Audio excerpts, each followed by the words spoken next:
I've been doing a lot of florals during the coronavirus because I had an experience where I had done a floral and it was hanging in a coffee shop for sale. And this woman came in several times and was just staring at the painting. And one day she came in and she said, she bought the painting and she said, she was a doctor and she said her daughter had drowned in a pool. And that painting of that floral was the only thing that made her happy.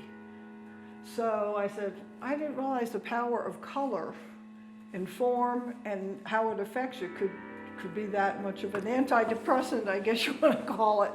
So that was very powerful to me. So I've been doing a lot of florals, but I didn't want to do the traditional floral. So I've been looking for a way to elevate it to a different level and still say flower, but say organic shape and color.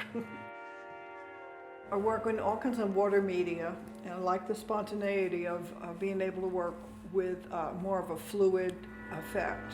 It's an evolutionary process. I really lose track of time and everything and look at what I have in my, what I call an underpainting, which I manipulate paint with my hands and brushes and see what I have and then look for the forms within. Right now I'm doing what I call suspended organic shapes.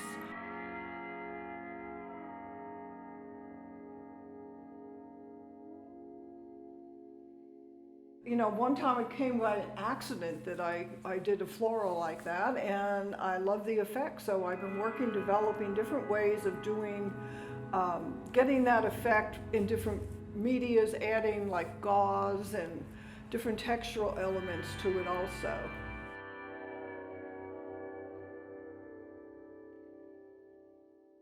The opportunity came, I got a call from a friend and she told me that it was available. I had done an art residency here for 2 years and fell in love with the town and took one look at it, and I even love the name, Light of the Soul. So I said, I think this is the right space. It was a bank started by Conrad Hilton's father. Before they were into hotels, they were into banking, but they did a lot better with hotels than they did with banking. It only lasted a couple of years. I've turned the safe into what I call the sacred safe. And I've done an altar to Frida and an altar to Elvis. Just to give a fun space. Besides having the paintings being uplifting to people, I wanted to have some fun space also. And that's why I created that. As a child, I was bedridden with rheumatic fever, and I could not leave bed for several months. So I couldn't even watch TV or anything, so I had to learn a way to go into my own head and create my own reality, which at the time it seemed like bad to have a sickness, but now I really think that that was one of my big things that made me be able to visualize things in my creative process. And when I was about 10 maybe, I had gone to a birthday party. And this girl had an easel, and I had never even seen an easel and paint. And I wouldn't eat cake or anything. They could not get me away from that easel. So when it was my birthday, the girl's mother brought over an easel for me. And she said she had never seen a child love a toy so much.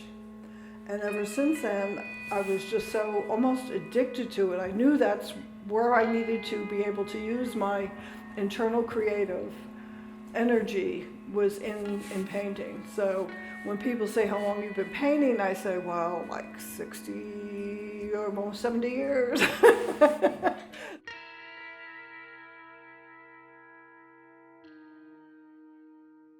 I really, I don't know if I would be able to do the visualizations. I do without having had that episode in childhood of having to be able to make my own creative process.